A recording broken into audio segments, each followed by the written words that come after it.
आपला सिलेबस आता बराच पुढे गेलाय. पण पण काय सर?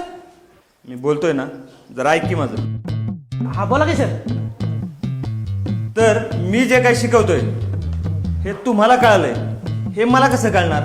बरोबर आहे सर. कसं कळणार बरं? पप्पू एक काम कर, तूच पुढे ये बाळा आणि तूच सगळं बोला. अहो नाही सर, काय पण करा, बोला तुम्ही. अरे मग तोंडबाण ठेव की जरा. तर म्हणून त्यासाठी आपण घेणार आहोत क्लासची युनिट टेस्ट.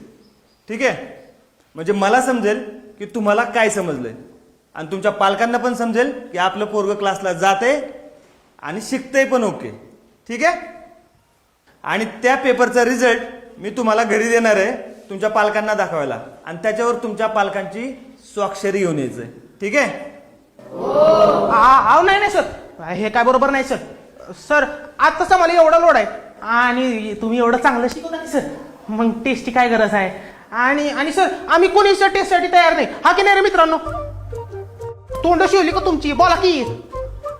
पप्पू कोणालाच काहीच प्रॉब्लेम नाही, आणि तुला जर काय प्रॉब्लेम असेल ना तर मी तुझ्या वडिलांशी बोलून घेतो. ठीक आहे. फादर नाही सर, आम्हाला काहीच प्रॉब्लेम नाही सर. हा घ्या सर टेस्ट, काढ की पुस्तक, आत्तापासून तयारी करतो.